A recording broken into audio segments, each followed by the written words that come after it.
Hello everyone, welcome to my channel Pathshala. बच्चों, आज हम करेंगे कक्षा 5वीं का पाठ नंबर 6, जिसका नाम है सबसे श्रेष्ठ मनुष्य, और इस पाठ का अभ्यास कार्य में सबसे पहले दिया है पाठ से में दिए गए हैं श्रुतलेख एवं उच्चारण अभ्यास के लिए कुछ शब्द दिए गए हैं, जिसमें बच्चा सुनकर कुछ शब्दों को लिखने का और उनका उच्चारण करने का अभ्यास कर सकता है। ये शब्द हैं ओलपिन, दाढ़ी, बुद्धि, झिंगुर, मूछें, मनुष्य।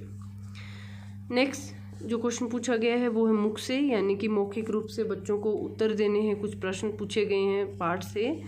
उसमें जो पहला जो प्रश्न है क है, ऐसी कौन सी वस्तु है जिसके सिर तो होता है किंतु एक भी बाल नहीं होता? ऐसी कौन सी वस्तु होती है? ऐसी वस्तु का नाम है ओलपिन। कुर्सी के बारे में कविता में क्या लिखा है? कुर्सी के बारे में कविता में क्या लिखा है? कुर्सी के बारे में कविता में लिखा है कि कुर्सी की 2 बाहें होती हैं परंतु वह गेंद नहीं फेंक सकती। जो प्रश्न है, लंबी दाढ़ी किस पशु की होती है? लंबी दाढ़ी किस पशु की होती है? लंबी दाढ़ी बकरे की होती है। जो प्रश्न है, कविता में बड़ा मुंह किसका बताया गया है? कविता में बड़ा मुंह मटकी का बताया गया है। जो प्रश्न पूछा गया, पतला गला होने के बावजूद कौन गा नहीं सकती है? कौन नहीं गा सकती है? सुराही इसका उत्तर होगा बच्चों।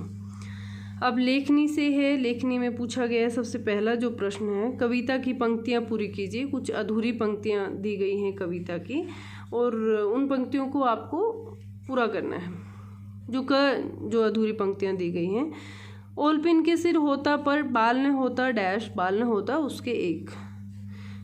जो है, 4 पाँव टेबल के होते डैश नहीं सकती, टेबल के 4 पाँव होते वो क्या नहीं कर सकती? पर वह डोल नहीं सकती, यह उत्तर होगा। जो पूछा गया है, बकरे की डैश है लेकिन बुद्धि न उसके पास। बकरे की लंबी दाढ़ी है लेकिन बुद्धि न उसके पास। जो प्रश्न 2 पूछा गया है लेखनी से, वो है सही शब्दों से रिक्त स्थान भरिए। आपको सही उत्तर रिक्त स्थानों में भरने हैं आपको, जो पूछे गए हैं। इसमें पहला जो रिक्त स्थान है, इस कविता के कवि का नाम डैश है। इस कविता के कवि का नाम रमापति शुक्ल है। जो रिक्त स्थान है, डैश के सिर होता है पर बाल नहीं होते, और कुर्सी की 2 डैश होती हैं पर उनसे वह गेंद नहीं फेंक सकती। किसके सिर होते हैं? ओलपिन के सिर होता है पर बाल नहीं होते, और कुर्सी के 2 बाहें होती हैं पर वह उनसे गेंद नहीं फेंक सकती। जो रिक्त स्थान है, डैश के दांत होते हैं पर वह उनसे डैश नहीं चबा सकती। किसके होते हैं दांत? जो कविता में किसके बारे में बताया है? कंघी के दांत होते हैं पर वह उनसे खाना नहीं खा सकती या फिर खाना नहीं चबा सकती। जो रिक्त स्थान है, मुंह बड़ा होने के बावजूद डैश बोल नहीं सकती। क्या है इसका उदाहरण? क्या दिया है कवि ने? ये है मटकी, कि मुंह बड़ा होने के बावजूद भी मटकी बोल नहीं सकती। जो रिक्त स्थान है, डैश का नाम दुनिया में सबसे डैश है। डैश इसी कारण है कि उसके पास जो कुछ भी प्रकृति प्रदत्त उपहार हैं वह उन सबसे काम ले सकता है। ऐसा कौन है दुनिया में से सबसे बढ़कर? नाम किसके? मनुष्य का नाम दुनिया में सबसे बढ़कर है। इसी कारण, और क्यों है? इसी कारण है कि उसके पास जो कुछ भी प्रकृति प्रदत्त यानी कि प्रकृति द्वारा दिए गए उपहार हैं वह उन सबसे काम ले सकता है।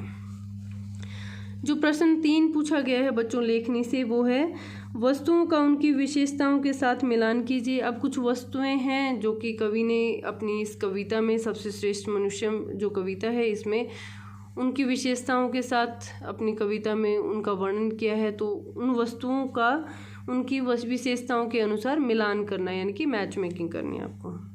ओलपिन का आंसर होगा, सिर होता है किंतु एक भी बाल नहीं होता। यही तो विशेषता बताई है इस कविता में ओलपिन के बारे में। कुर्सी के बारे में बताया है, क्या विशेषता है? कुर्सी की 2 भुजाएं किंतु गेंद फेंकने में असमर्थ है। कुर्सी की 2 बाहें तो होती हैं परंतु वह गेंद नहीं फेंक सकती है, यही तो बताया गया है, तो इसको इससे मिला दिया। कंघी के बारे में क्या विशेषता बताई है कविता में?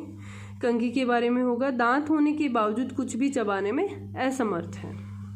सुराही की विशेषता है, पतला गला किंतु गाने में असमर्थ है। असमर्थ यानी कि वो ऐसा काम करने में समर्थ नहीं है, ऐसा काम नहीं किया जा सकता है। नारियल, नारियल की क्या विशेषता है? आंखें होने के बावजूद देखने में असमर्थ है।